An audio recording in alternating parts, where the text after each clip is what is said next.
बात कर रहे हैं हम किसकी? इलेक्ट्रोकेमिस्ट्री की। अब इलेक्ट्रो के बारे में हम पहले भी बात कर चुके हैं। इलेक्ट्रो का मतलब आपका क्या है? यहां पे चार्ज से, किससे है? अब एक एक करके चीजें समझते रहना। चार्ज के बारे में हमने कब पढ़ा था? फिजिक्स में पढ़ा था। क्या क्या चीजें पढ़ी थी फिजिक्स में हमने चार्ज की? देखना, देखो ये टर्म पढ़ी थी चार्ज, ये टर्म पढ़ा था करंट, और एक फॉर्मूला पढ़ा था V equals to I R, फिर हमने पढ़ा था पोटेंशियल और रेजिस्टेंस। वो सारी बातें हम यहां पर करेंगे, इस फॉर्मूले पे फिर से काम होगा। ठीक है, याद है ओम्स लॉ, लेकिन थोड़ा सा केमिस्ट्री के लिहाज से। किसके लिहाज से? बस पहले हम क्या बातें करते थे कि ये एक कंडक्टर है, और कंडक्टर कंडक्ट करता है इलेक्ट्रिसिटी, यही बात करते थे।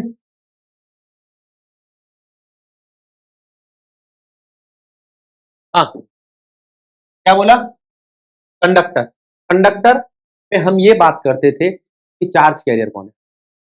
वो मेटल होता था, के पास फ्री इलेक्ट्रॉन्स होते थे। क्या होते थे? बोलो। फ्री इलेक्ट्रॉन्स क्या होते थे इसके? Charge carrier. क्या होते थे? अब मैं आपसे बात कर रहा हूं कि क्या इसकी कोई, वो तो फिजिकल चीजें, केमिकल प्रॉपर्टीज भी है। अगर केमिकल प्रॉपर्टी की बात करूंगा तो इलेक्ट्रोकेमिस्ट्री बन जाएगा। पहले हमने किसकी बात करी थी? फिजिकल प्रॉपर्टीज की। अंशिता, ये बात ठीक है? अब देखो, अब हम आपसे बात कर रहे हैं एक तो इसकी इलेक्ट्रोकेमिकल सेल की, यूं कहो पहले हम बात कर रहे हैं सेल की। बात करें तो सेल के अंदर हमें ध्यान देना है किस किस चीज पे? एक करंट पे, और एक इलेक्ट्रॉन की डायरेक्शन पे। कैसी दिख रही है इलेक्ट्रॉन और करंट की डायरेक्शन? अपोजिट। ठीक, इस बात को फिक्स कर दे। एक तो इस बात पे हम अभी और बात करेंगे कि डायरेक्शन का क्या काम है। फिर ये क्या है?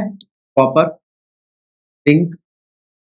ठीक है, और नीचे क्या है? यहां पे एक सोल्यूशन है, बीच में क्या है? सॉल्ट ब्रिज है। ये सारी बातें हैं। ठीक है, तो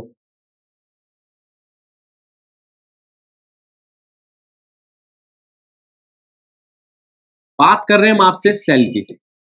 सेल का मतलब क्या है? सेल का मतलब क्या है? एक डिवाइस है।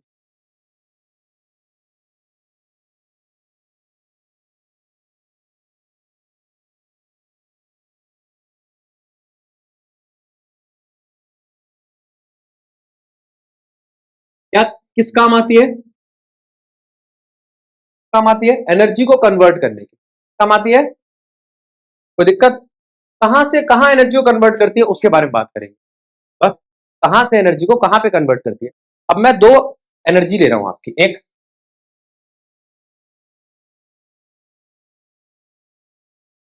इलेक्ट्रिकल फॉर्म ऑफ एनर्जी, ठीक है, इसको ई बोल दूंगा आपको, और एक केमिकल फॉर्म ऑफ एनर्जी।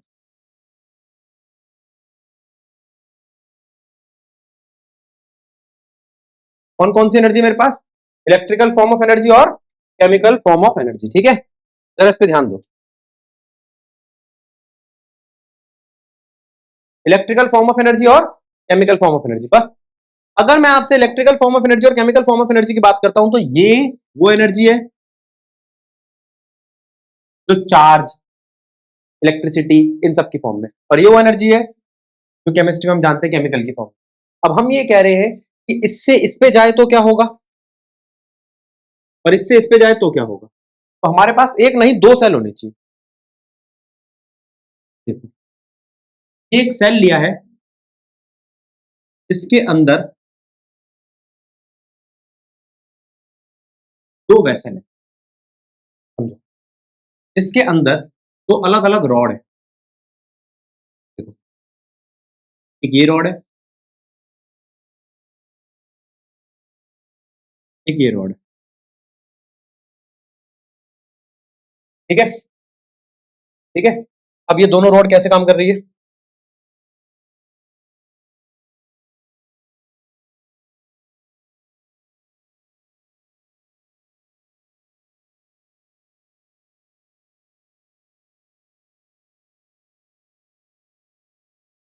देखो ये लेफ्ट है और ये वाली रॉड जो है ना ऑक्सीडेशन कर रही है। क्या कर रही है? ये राइट है और ये वाली रॉड क्या कर रही है? रिडक्शन। गलत लगे तो टोक देना। इसका नाम है एनोड और इसका नाम है कैथोड। है क्या दोनों की दोनों? रॉड। और नेगेटिव और ये। इतनी बात समझ में आ गई? अब मैं आपसे कहता हूं ये जो रेड कलर वाली रॉड है, ये जो व्हाइट कलर वाली रॉड है, इन दोनों को जोड़ दो ऊपर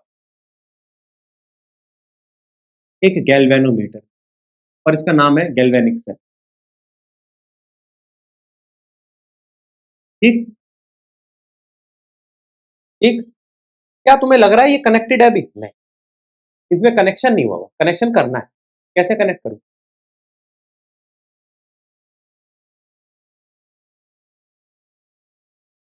क्या है? Salt bridge. अब ये कनेक्ट हो गई। सॉल्ट ब्रिज से कनेक्ट हो गई। ये क्या है? ये क्या है? ये इलेक्ट्रोलाइट। ठीक है। अब यहां पर कुछ टर्म्स आ गई। पहली,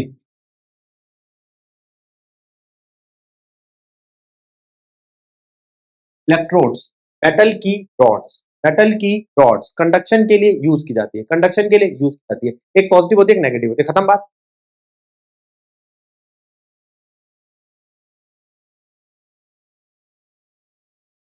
ये आपका वो सोल्यूशन है जिसमें आयनिक फॉर्म में एक तो इन मेटल के रॉड्स के आयन हो सकते हैं, ठीक है, या किसी एसिड के आयन हो सकते हैं, जैसे H2SO4। और मेटल के रॉड के आयन है तो H2SO4 एसिड के हो गए, और मेटल के रॉड क्या है तो CuSO4 या ZnSO4। ठीक है। तो वो क्या है? आपके इलेक्ट्रोलाइट। ये क्या देते हैं आपको? मोबिलिटी। चार्ज को मूव करने में मदद करते हैं। फिर आता है आपका सॉल्ट ब्रिज। सबसे पहला काम क्या है इसका?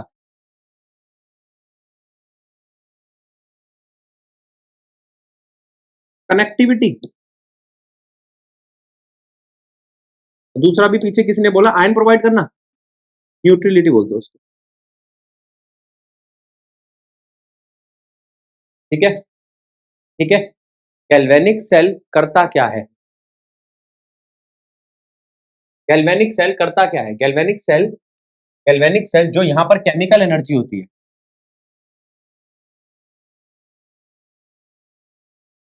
केमिकल एनर्जी को कन्वर्ट करता है इलेक्ट्रिकल एनर्जी में। खत्म बात।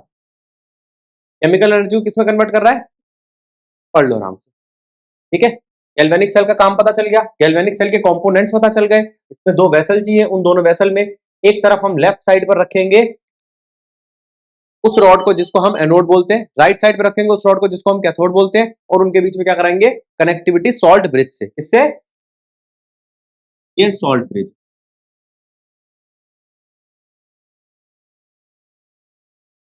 और सॉल्ट ब्रिज के अंदर क्या भरा होता है? अगर अगर जाए क्या भरी होती है? और कोनों पे क्या लगा होता है? ग्लास बोल। क्या लगा होता है? ग्लास बोल। बन गया? हो गया काम। एक तो ये बात समझ लिया हमने कि क्या है गैल्वेनिक सेल।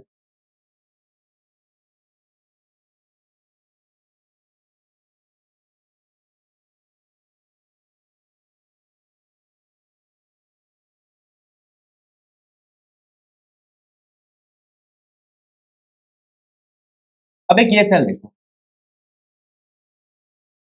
देखो इस सेल के अंदर भी आपके पास दो रॉड है, एक इलेक्ट्रोलाइट है, और अब की मैंने बाहर से सोर्स दे रखा है। बाहर एक बैटरी लगी है। वो बैटरी इसको करंट दे रही है। वो बैटरी क्या कर रही है इसको? और ये क्या था? ये खुद बैटरी था।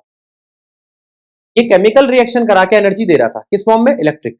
अब मैं इलेक्ट्रिक एनर्जी बाहर से खा रहा हूं और अंदर होनी चाहिए केमिकल रिएक्शन। अंदर क्या होनी चाहिए? अब आपने कहा क्या चाहते हो भैया, क्या केमिकल रिएक्शन से क्या कराना चाहते हो? तो मैंने आपसे कहा भैया यहां पर ना पड़ा है आपका ओर, उस ओर को साफ कराना चाहता। ओर क्या होता है? लेसन 6 जो तुम्हारा डिलीट हो गया ना, उसमें आता है मेटलर्जी में। ओर क्या होता है तुम्हारा? नहीं नहीं, ओर वो चीज होती है जिससे आप कोई प्योर मेटल निकालते हो, ठीक है। लेकिन लेकिन उसमें उस मेटल की, उस मेटल का अमाउंट प्रॉफिटेबल होता है, ठीक है। वो मेटल उसमें प्रॉफिटेबल अमाउंट में होता है।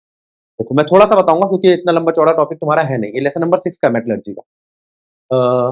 जैसे मान लो सुप्रिया, सुप्रिया को पता चल गया कि दूध में आयरन होता है। क्या होता है?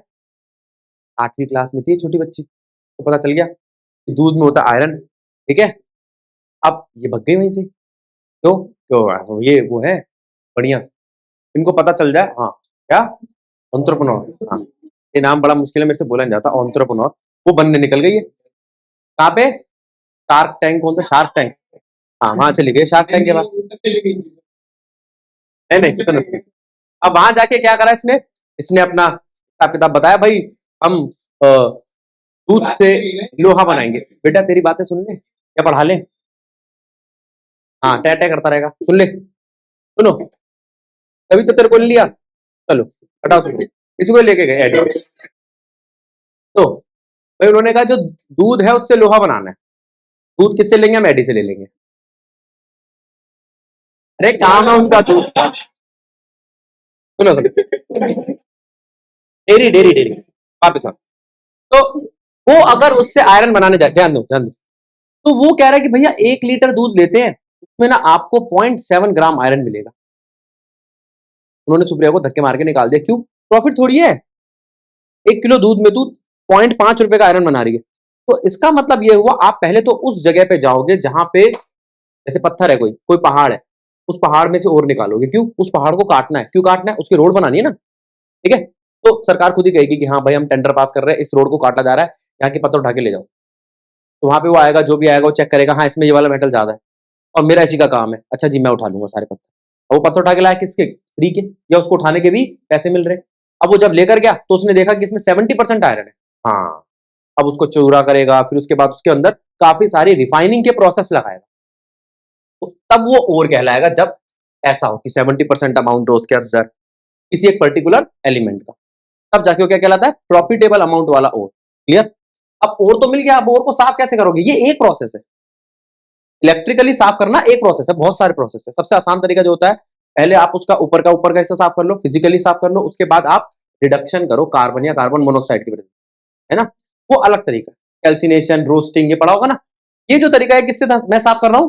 बिजली लगा के, इलेक्ट्रिसिटी लगा के, इलेक्ट्रिकल मेथड। इलेक्ट्रिकल मेथड के लिए हम क्या कहते हैं इसको? Electrolytic cell. क्या बोलते हैं? क्या नाम पड़ा है सेल का? ये देखो, ध्यान दो बेटा, बातें नहीं।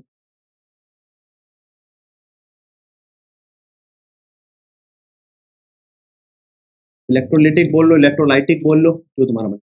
अब उसके बाद वो कहता है कि यहां पर भी कैथोड एनोड है। हाँ एनोड है, लेकिन अब देखना एनोड पॉजिटिव हो गया क्योंकि काम उल्टा कर रहे हैं, और ये कैथोड है, कैथोड नेगेटिव हो गया। क्या ये बेटा बिल्कुल उससे उससे उल्टा काम है? हाँ, क्योंकि यहां पर आप इलेक्ट्रिक एनर्जी लेते हो। कौन सी एनर्जी लेते हो? इलेक्ट्रिकल फॉर्म ऑफ एनर्जी को कन्वर्ट कर रहे हो केमिकल फॉर्म ऑफ एनर्जी। अच्छा एक बात तो पता चल गई, ये वाला सेल हम नहीं पढ़ेंगे सर। क्यों? हम अभी ये देख रहे हैं कि सेल बनाना कौन सा। ये कहां पढ़ेंगे? लेसन नंबर,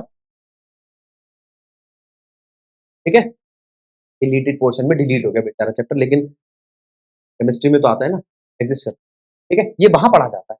अभी हम वापस पीछे आ रहे हैं, इसको पढ़ना है भाई बहुत सारा। हमें पता होना चाहिए कैथोड क्या है, एनोड क्या है, ऑक्सीडेशन क्या है, रिडक्शन क्या है। आप जानते हो ऑक्सीडेशन रिडक्शन के बारे में? क्योंकि ये नहीं पता होगा तो दिक्कत आएगी। ऑक्सीडेशन क्या है, रिडक्शन क्या, ऑक्सीडाइजिंग एजेंट क्या, रिड्यूसिंग एजेंट क्या है, सब रेडॉक्स चैप्टर में थे। तो थोड़ा थोड़ा देख लेंगे, 2 मिनट में समझ में आ जाएगा। अब यहां पर आप क्या बना रहे हो बेटा? इलेक्ट्रिसिटी बना रहे हो। तो क्या यहां पर वो बातें आनी चाहिए कि इस सेल का ईएमएफ क्या है? अच्छा, वो बताने से पहले मैं एक बार ये बता दूं, इसको याद करने का एक छोटा सा तरीका। तो लेफ्ट ऑक्सीडेशन, एनोड नेगेटिव, ठीक है। इसको याद कर लो, अपने आप पता चल जाएगा। इसके बाद मैंने आपसे बात करी इस सेल की, इस सेल को समझा दिया कि उसमें नहीं आना है। इस सेल के बारे में क्या बता, एनसीईआरटी का पेज है जो हमने कॉपी किया, जरा इस पे ध्यान देना, ये चीजें क्या क्या बता रहा है, देखना।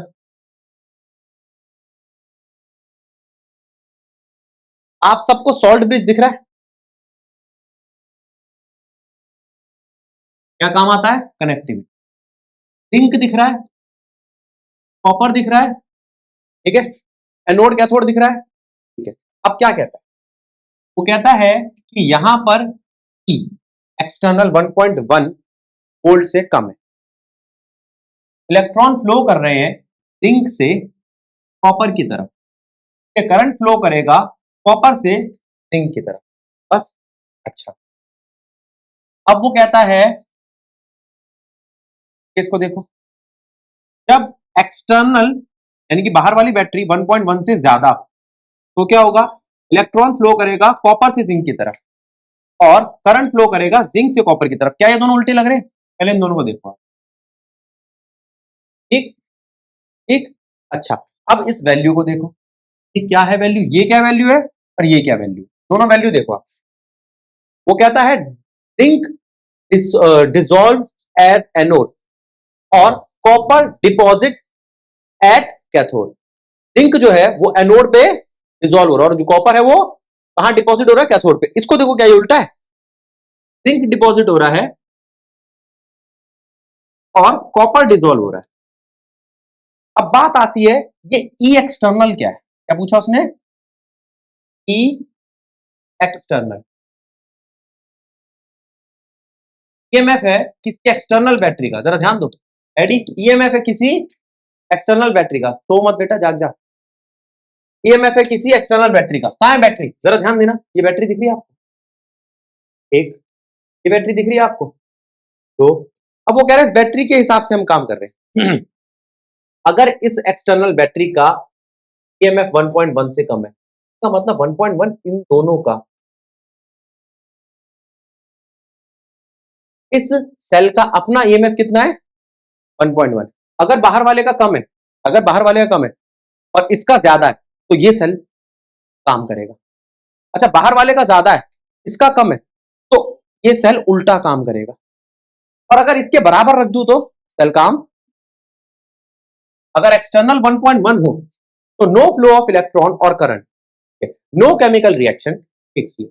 से पता चला हमें इस सेल में एक केमिकल रिएक्शन। अच्छा, इसका मतलब इससे पहले हम कोई और सेल बना चुके थे, देखते हैं। हम जब इस सेल की बात कर रहे हैं,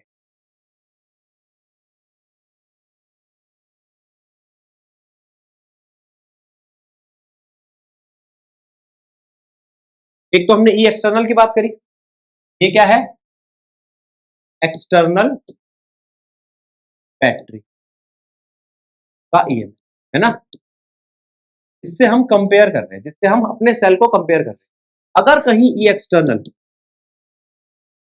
इक्वल हुआ ई सेल के तो नो फ्लो ऑफ करंट, अगर ई एक्सटर्नल बड़ा है ई सेल से तो एक डायरेक्शन में जाएगा, अगर ई एक्सटर्नल छोटा है ई सेल से तो दूसरी डायरेक्शन में जाएगा, ठीक है। इसमें अगर एक डायरेक्शन इन वन डायरेक्शन, इसमें क्या होगा, इन ऑपोजिट डायरेक्शन। अब बोलो, क्लियर, ये बात क्लियर है यज्ञ। तो ये सारी बातें हमने देखी। वो कहता है कि भैया बाहर के सेल, बाहर की बैटरी को लगा के हम ये चेक कर रहे हैं कि सेल काम कर रहा है, नहीं कर रहा है, सीधा लगा है, उल्टा लगा है, करंट कहां से कहां फ्लो कर रहा है, ठीक है। अब करंट कॉपर और जिंक में हमें पता करना है कि करंट कॉपर से जिंक पे फ्लो कर रहा है या जिंक से कॉपर पे फ्लो कर रहा है, पता चल, ठीक है। एनसीईआरटी का ये वाला पॉइंट ये समझा रहा है। अच्छा, अब वो कहता है कि यहां पर, अब क्वेश्चन आ जाएगा आपको, मान लो ये 1.1 वोल्ट है, 1.1 वोल्ट है ईएमएफ इस सेल का, बाहर एक्सटर्नल लगाई 1.1 इक्वल, बिल्कुल उसके बराबर, तो करंट कहां फ्लो करेगा, नहीं करेगा। अच्छा, अगर कम लगाई तो, कम लगाई तो कहां से कहां फ्लो करेगा, दोबारा सुनो, कम लगाई तो वो फ्लो करेगा एनोड से, तो आप ये लिख लो, वन डायरेक्शन का मतलब क्या है? एनोड से कैथोड। और अगर ज्यादा होगी तो कहां से कहां फ्लो करेगा? कैथोड से। इस बात को पकड़ के रखोगे, खत्म कर दो कहानी। अब आपने कहा ठीक है भैया पता चल गया, सेल का नाम कॉपर और जिंक के कपल को डैनियल सेल कहते हैं। क्या कहते हैं? Daniel cell. डैनियल सेल पे तीनों हो रखी है, तो ये ध्यान भी रखा कि क्या पता वो आपको डैनियल सेल बोल दे और फिर बोले बताओ कहां से कहां जाएगा, और चार ऑप्शन में आपको जिंक कॉपर दिखे, आपको भैया हमें तो पता ही नहीं था ऊपर क्या है। तो डैनियल सेल का याद रखना, डैनियल सेल जिंक और कॉपर का कपल होता है। ठीक है, जिंक और कॉपर का कपल होता है। अब ये बातें क्लियर हो गई आपको? ये बात क्लियर हो गई? 1.1 1.1 से कम ज्यादा। फिर ये पूछ सकता है कि क्या चीज डिपॉजिट हो रही है। ठीक है, ये भी पूछ सकता है कि अगर 1.1 से कम है तो क्या चीज डिपॉजिट हो रही है। क्वेश्चन यू पूछ सकता है, हमने एक सेल लिया, उसके बाहर एक एक्सटर्नल बैटरी लगा और एक लगाया गैल्वेनोमीटर या एमीटर। ठीक है, एमीटर, वोल्टमीटर, गैल्वेनोमीटर, कुछ भी। ठीक है, अब उस एक्सटर्नल सेल की ईएमएफ थी 1.5 और गैल्वेनोमीटर कोई डिफ्लेक्शन शो नहीं कर रहा। तो बताओ आपके जो नीचे सेल है उसका ईएमएफ कितना?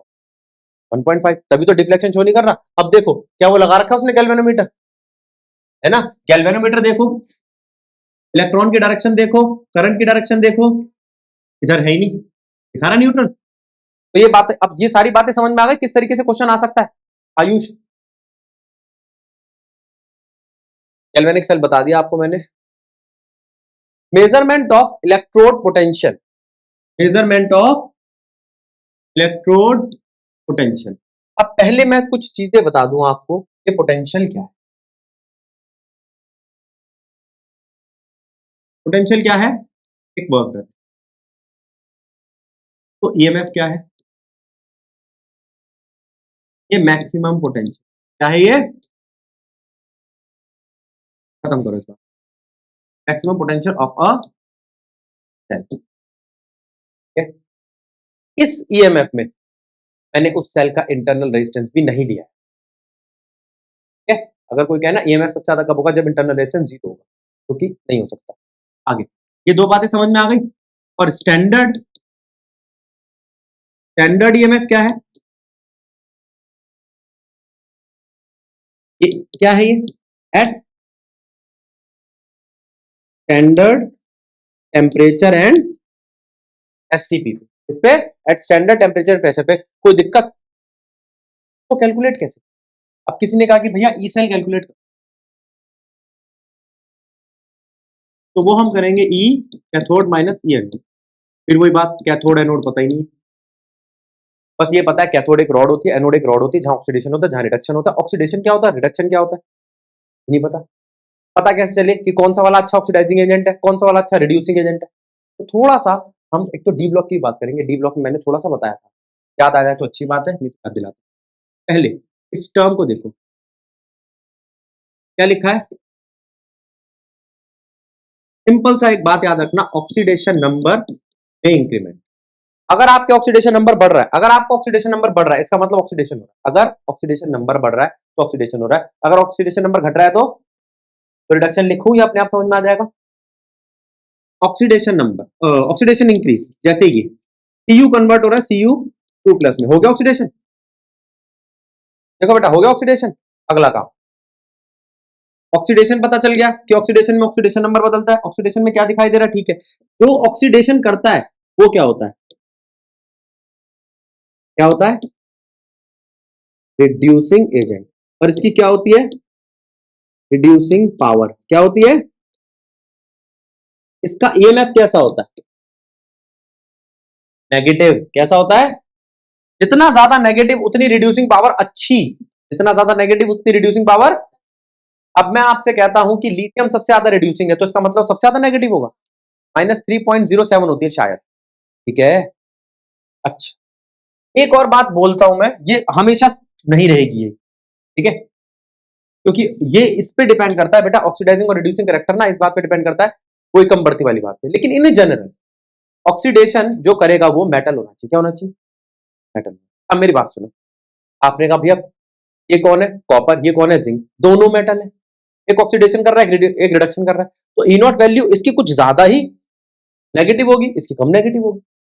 ठीक है, वो तो कंपैरिजन हो गया। लेकिन अगर मैं आपको कहूं कि बेस्ट कपल कौन सा बनेगा, तो भैया सबसे ज्यादा नेगेटिव वाला, सबसे ज्यादा पॉजिटिव वाला, सबसे ज्यादा नेगेटिव वाले कौन होंगे? Non metals. कौन होंगे? जैसे फ्लोरीन। फ्लोरीन की शायद +2.87 होती है। कितनी होती है? +2.87।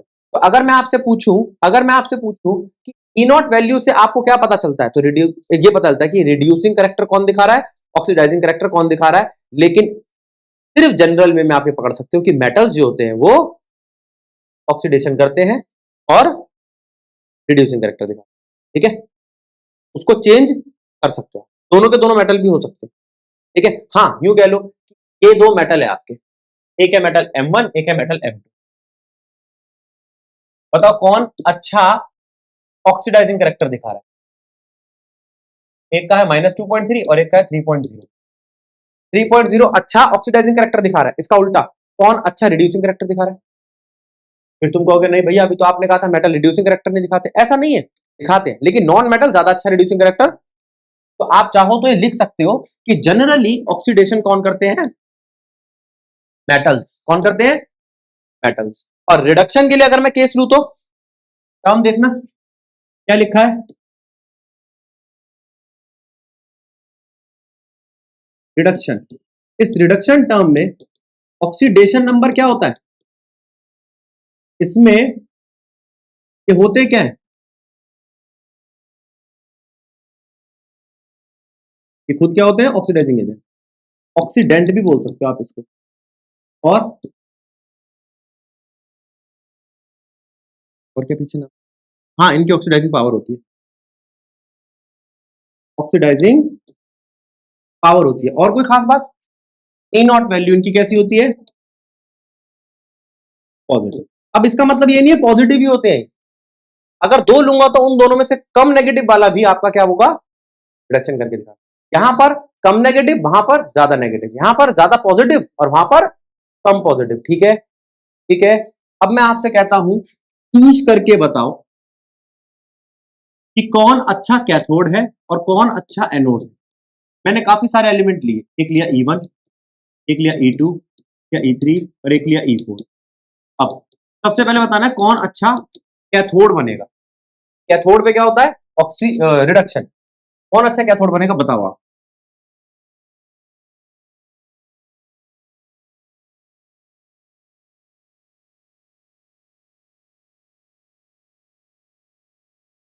बोल, कौन अच्छा कैथोड बनेगा? 2.8 अच्छा कैथोड बनेगा, ठीक है। और कौन अच्छा एनोड बनेगा? ये अच्छा एनोड बनेगा, ठीक है। अब आपको पता क्या चेक करना है? इनका ई सेल। क्या चेक करना है? या ई नॉट सेल। ये नॉट वैल्यू पता है क्यों होती है? सबको हम एक जैसा देखने के लिए स्टैंडर्ड कंडीशंस पे पता करते हैं। किस पे पता करते हैं?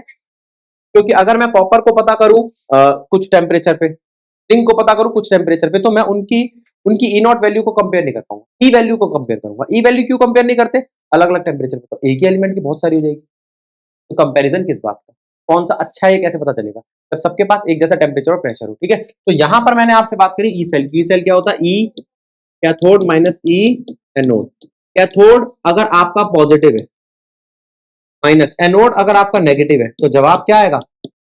और सेल काम करेगा। और यही होना चाहिए। इसका उल्टा करके देख लो, आपका पूरा का पूरा जवाब नेगेटिव आएगा, मैग्नीट्यूड में कोई चेंज नहीं आएगा। रख के देख लो। अगर मैं आपसे कहूं +2.87 में से माइनस करो -1.9, तो आंसर क्या आता है? 3.77। क्यों 4.77? दो जोड़ना है इसमें, दो से कम। 3.77,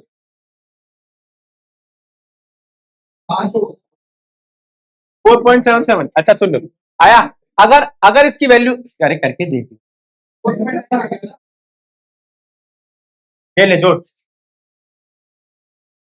अब 4.77, हाँ सही बोल रही है, 4.77 अगर इन दोनों को जोड़कर आ रहा है प्लस का, इसका आ रहा है प्लस का, तो वो तब जब ये कैथोड है और ये एनोड। अगर मैं कहूं ये एनोड और ये कैथोड, तो बस कुछ नहीं होगा, माइनस का आएगा। अब यहां पर प्लस और माइनस आपके काम के, वैल्यू काम की नहीं। मैग्नीट्यूड कब काम का है? जब मुझे चूज करना था कि कैथोड लूं, एनोड लूं, क्या लूं, ठीक है। चूज करने के बाद मैग्नीट्यूड मिल गया ना, उसे फिक्स करके एक साइड कर दो। अब कैथोड किसको रखना है, एनोड किसको रखना है, मतलब वैल्यू आगे किसको रखना है, पीछे किसको रखना है, ये इससे क्या पता चलेगा सेल काम कर रहा है या सेल काम। अच्छा, अब अगला पेज देखते हैं क्या कहता है। यहां पे हमारे पास कुछ चीजें दे रखी है इलेक्ट्रोकेमिकल सेल और इलेक्ट्रोलिटिक सेल के बारे में क्या डिफरेंस है देख लेते हैं एक बार, जल्दी से देख लेंगे। मेन डिफरेंस इसका एक ही है कि कौन किस तरीके की एनर्जी में काम करता है। देखो, it is a device which convert chemical energy into electrical energy, it is a device which convert electrical energy into chemical energy. ये तो हो गया हमारा काम, बहुत बढ़िया। दूसरा point, it is based upon the redox reaction which is spontaneous, ये उस पे उन रेडॉक्स रिएक्शन पे जिसपे जो रिएक्शन स्पॉन्टेनियस है जिसका डेल्टा जी नेगेटिव है, और redox reaction which is non spontaneous जिसका डेल्टा जी पॉजिटिव है। उसके बाद के जितने पॉइंट है जैसे ये हो गया, two electrodes are usually set up in two separate beakers, इसमें दो अलग बीकर्स में होता है, इसमें एक बीकर में होता है, ठीक है, वो सब आप देख लेना, इसमें ऐसा कोई और इंपॉर्टेंट पॉइंट नहीं है टू सेट अप। अब एक बात बताओ, एक बात बताओ, जब यहां पर दो दो आप सेल लोगे तो उसके लिए सॉल्ट ब्रिज की जरूरत तो पड़ेगी, यहां पर एक ही ले रखा है तो सॉल्ट ब्रिज की जरूरत नहीं पड़ेगी। और अब ये बता रहा है कि जहां पर ऑक्सीडेशन होगा वो एनोड होगा, ठीक है, और वो नेगेटिव पोल होगा, ये मैंने बता दिया था आपको। इस वाले में एनोड नेगेटिव होता है, इस वाले में एनोड पॉजिटिव होता है। अब देख लो आप एक बारी 2 मिनट के लिए कोई ऐसा पॉइंट हो जो आपको समझ में ना आ रहा हो। अब यहां पे एक ही इलेक्ट्रोलाइट क्यों है, अरे डब्बा ही एक है, डब्बा एक, यहाँ डब्बे दो, तो दो इलेक्ट्रोलाइट हो सकते हैं और दोनों एक जैसे भी हो सकते हैं, कोई दिक्कत नहीं, ठीक है। चलो आगे। अब इसके बाद बारी आती है नॉस्ट इक्वेशन। नॉस्ट इक्वेशन की पहली इक्वेशन देखो आप, सबसे पहले इन्होंने बताया कि आप कैसे निकालोगे ई नॉट एल, क्या निकालना है हमें, और ई नॉट एल क्या होता है, ई कैथोड माइनस ई, अगर ये पॉजिटिव आए तो सेल वर्किंग है, और इसको फिजिबल रिएक्शन भी बोलते हैं, और अगर ये नेगेटिव आए तो सेल इज नॉट वर्किंग और रिएक्शन फिजिबल नहीं है, ठीक है। ये बात समझ में आई बेटा, ये फिजिबिलिटी वर्ड ध्यान रख लेना, ठीक है। कई बार ऐसा होता है कोई ऐसी टर्म आती है हमें पता नहीं होता, मान लो आपको सेल वर्किंग नॉन वर्किंग याद है लेकिन कभी वर्ड ही नहीं सुना फिजिबल, तो फिजिबल का मतलब जो खुद ब खुद हो, और नॉन फिजिबल का मतलब जो हमें करना पड़े, ठीक है। इसको थोड़ा सा याद करने के लिए थोड़ा सा पीछे लेके जाता हूं, क्या आपको ये चीज याद है, डेल्टा जी, पॉजिटिव का मतलब नॉन स्पॉन्टेनियस, नेगेटिव का मतलब स्पॉन्टेनियस, नॉन स्पॉन्टेनियस का मतलब जो फिजिबल ना हो, और इसका मतलब फिजिबल, ठीक है, नॉट फिजिबल, समझ में आ गया, आया। फिजिबल का मतलब क्या है, जो आसानी से हो जाए या खुद ब खुद हो जाए, जिसको मुझे बाहर से कोई एनर्जी ना लगानी पड़े, ठीक है, ठीक है। और जो नहीं है फिजिबल उसका मतलब क्या, उसे बाहर से एक्सटर्नल एजेंसी देनी पड़े। इसका मतलब ये हुआ जो अभी हम रिएक्शंस कर रहे थे, अगर बाहर से बैटरी लगा रहा था तो काम उल्टा हो जाता था, हाँ, अभी तो कैथोड एनोड बदल जाते थे, क्लियर। और जो आपका गैल्वेनिक सेल था उसमें मुझे कुछ नहीं करना, बस वो सेटअप तैयार करना है, वो अपने आप रिएक्शन करने लगेगा, अपने आप इलेक्ट्रिसिटी पैदा करने लगेगा, ठीक है। और वो जो काम होगा वो किस में कन्वर्ट हो जाएगा, किस एनर्जी में कन्वर्ट हो जाएगा, इलेक्ट्रिक एनर्जी में, ठीक है। फिर हमने नर्स्ट इक्वेशन बताई, आपको ये बात समझ में आई, नर्स्ट इक्वेशन क्लियर है। नर्स्ट इक्वेशन पे अगर मैं आपसे ये कहूं ये क्या है, देखना जरा एक बार, ई सेल, ठीक है, डेरिवेशन नहीं है तुम्हारे कोर्स में, ई सेल, ई सेल क्या है, उसी ई इक्वेशन से निकाले हुए E not cell minus R T by N F log, अब एक एक करके सब चीजों के बारे में याद करते हैं। क्यूसी हमने पढ़ रखा है, इक्विलिब्रियम में पढ़ा था, कोशिएंट कांस्टेंट, ठीक है। F Faraday's constant, Faraday's constant की वैल्यू देख लो, ठीक है, फैराडेज कांस्टेंट की वैल्यू क्या है 96500, अगर आपको एनसीईआरटी 96487 या 485 दे तो वो लिखना, लेकिन कैलकुलेशन फिर भी इससे करना, ठीक है। हिमांशी जागी रहे बेटा, ये क्या है, नंबर ऑफ इलेक्ट्रॉन्स ट्रांसफर, ठीक है, कितने इलेक्ट्रॉन ट्रांसफर हो रहे, वो हमें देखना पड़ेगा क्वेश्चन के हिसाब से। ई सेल बता दिया आपको, ई नॉट सेल स्टैंडर्ड ईएमएफ बचा आर, यूनिवर्सल गैस कौन,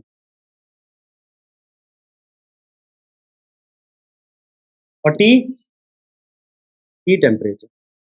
आर की वैल्यू पता है आपको 8.314, ठीक है 8.314। अगर मैं लेता हूं उसको लीटर में, रुक जा बेटा, ये क्यूबिक मीटर में जाएगी ना तेरी, एटमॉस्फेयर क्यूबिक मीटर, मोल पर लीटर, पर मोल पर केल्विन, ठीक है। अगर मैं तुमसे कहूं ये नहीं है, वैल्यू ये है 0.083, एटमॉस्फेयर की जगह क्या ले लिया बार, क्यूबिक मीटर की जगह क्या ले लिया लीटर। अब ठीक है। अब अगर एक टर्म और है मेरे पास, जगह नहीं है, देखो एक टर्म और देखो इसकी 8.314 जूल पर मोल पर केल्विन, ठीक है। अगर आपको आर की वैल्यू से दिक्कत होती तो हम आर की वैल्यू को जितना हो सकता है खोल लेते, उसके फॉर्मुलाज देख लेते, ठीक है, आर की वैल्यू को देख लेते। हैरान देखे, याद कर, कभी पढ़ा था पीवी इक्वल्स टू एनआरटी, वहीं से आई है सारी। और इसकी इस यूनिट पे ध्यान देते रहना कि क्या आपको पीवी इक्वल्स टू एनआरटी मिलता है। P is equals to NRT से वो यूनिट मिल रही है आपको,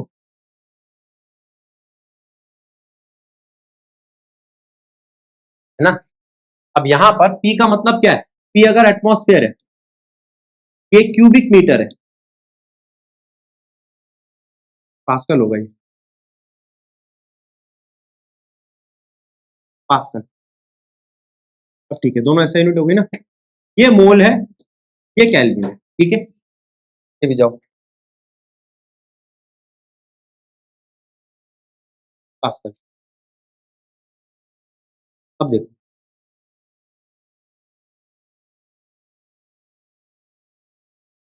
ये, ठीक है, पास्कल, क्यूबिक मीटर, मोल पर केल्विन। अब अगली चीज क्या आती है तुम्हारी, अगली आती है बार,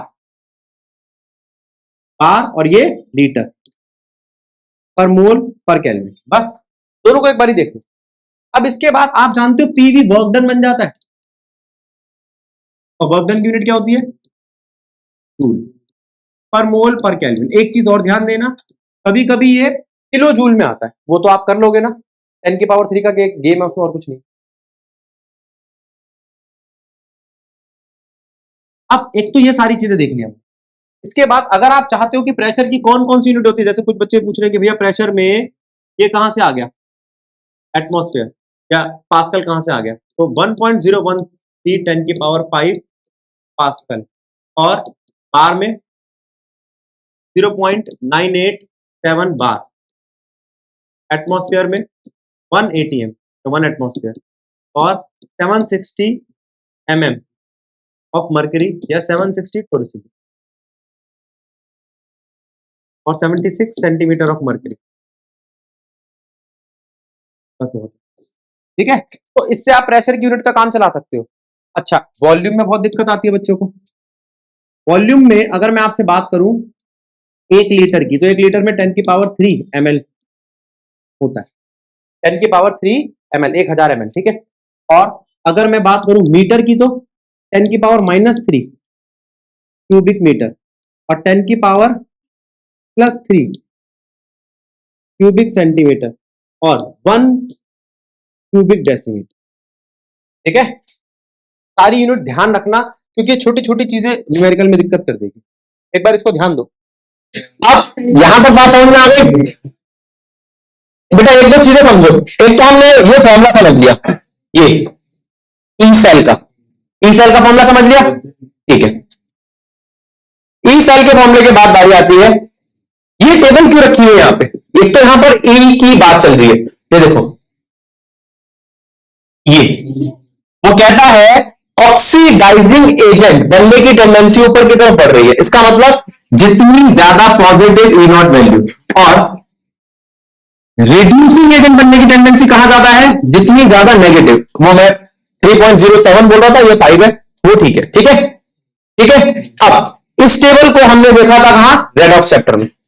जितनी ज्यादा नेगेटिव वैल्यू उतना ज्यादा रिड्यूसिंग करेक्टर, जितनी ज्यादा पॉजिटिव वैल्यू उतना ज्यादा ऑक्सीडाइजिंग करेक्टर। यही बात कर रहे थे थोड़ी देर पहले, यही वाली बात इस टेबल में दिखाई दे रही है, ठीक है।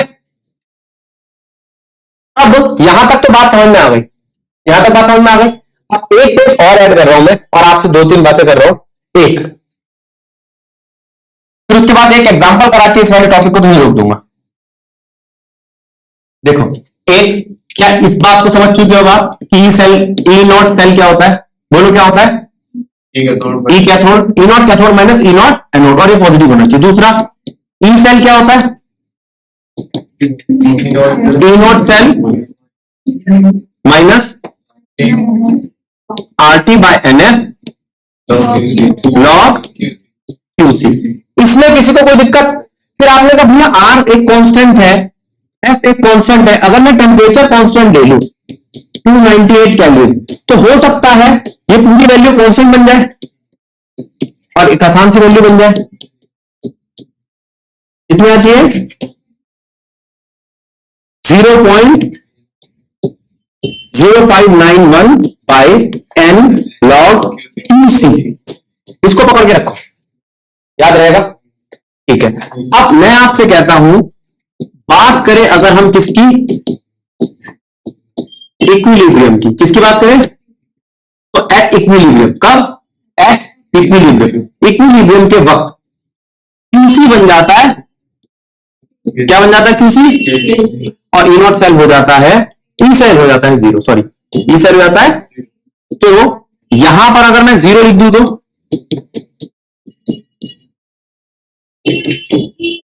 ये 2 माइनस क्यों आते हैं सर? क्यूसी को कैसे लिख दूं? तो ई नॉट सेल की वैल्यू क्या है? तो ये तो मदद करेगा आपकी या तो ई नॉट सेल की वैल्यू निकालने में, या कभी कभी आपसे मांगेंगे न्यूमेरिकल में। गलत है क्या? क्लियर हो गया? आगे चल सकता हूं? ठीक है। एग्जाम्पल क्या कहता है? अब इस चीज को समझो, रिप्रेजेंट द सेल। सेल को रिप्रेजेंट करो। अब मेरी बात सुनना, इस रिएक्शन को देखना और सेल में क्या क्या चीज आ रही है वो देखना।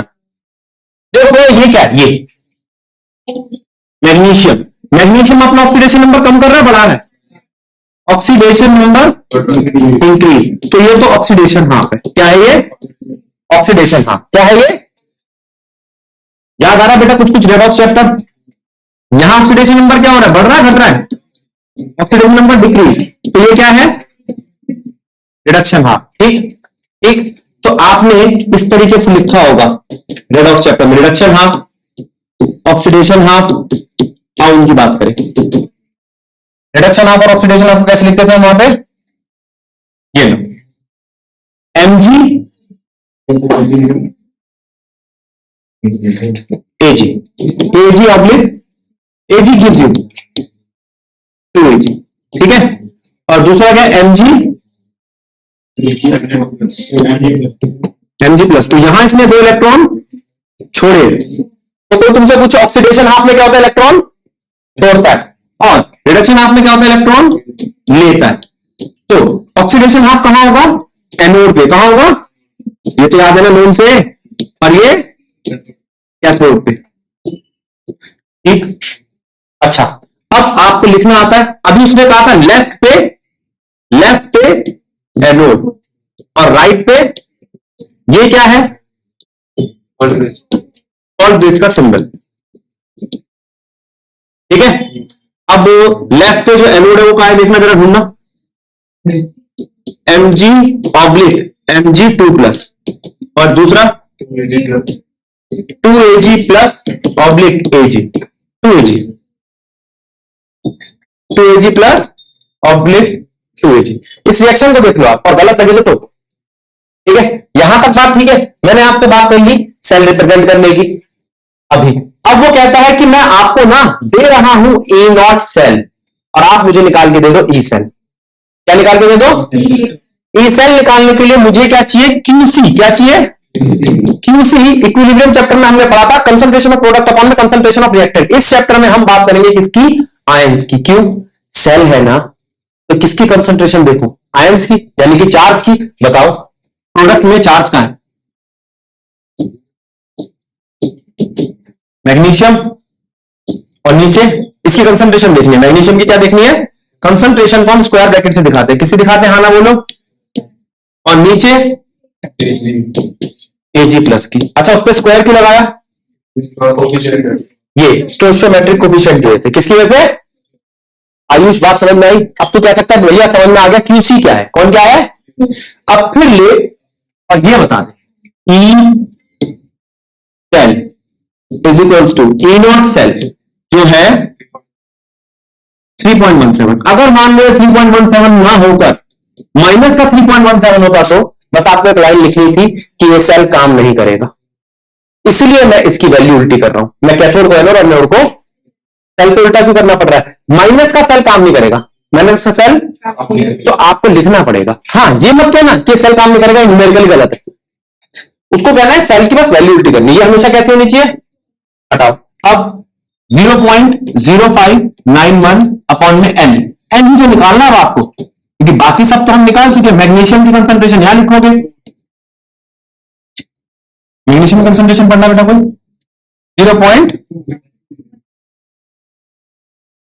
और यहां पर 0.0001, पता नहीं कितने जीरो है, तीन ही है ना, ठीक है, ये हो गया। अब एन का है, N number of electron transfer कैसे निकालोगे, यहां कितने इलेक्ट्रॉन ट्रांसफर हुए, यहां कितने इलेक्ट्रॉन ट्रांसफर हुए, तो यहां क्या आएगा, 2 बेटा। कैथोड एनोड में जितने इलेक्ट्रॉन ट्रांसफर हुए उतने आएंगे, ठीक है।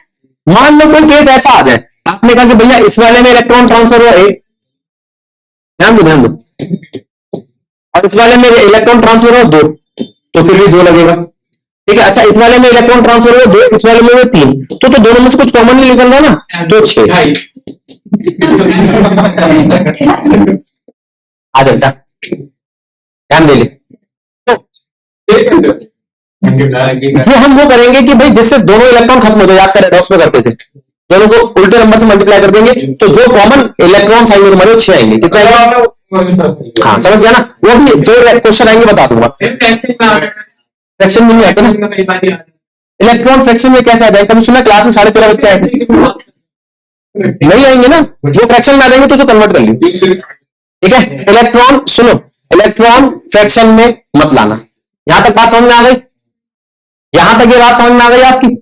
क्या निकाला अभी, ई सेल के लिए ई नॉट सेल क्वेश्चन में गिवन था, क्यूसी आपने बना लिया, मेरे को लग रहा है इसमें से क्यूसी बनाना मुश्किल है। एक चीज जो हमने पीछे नहीं पढ़ी थी, सेल रिप्रेजेंटेशन, वो भी कर ली, ठीक है। अभी वाली क्लास हम अभी स्थगित कर रहे हैं, अगली क्लास में हम बात करेंगे सबसे पहले शी की।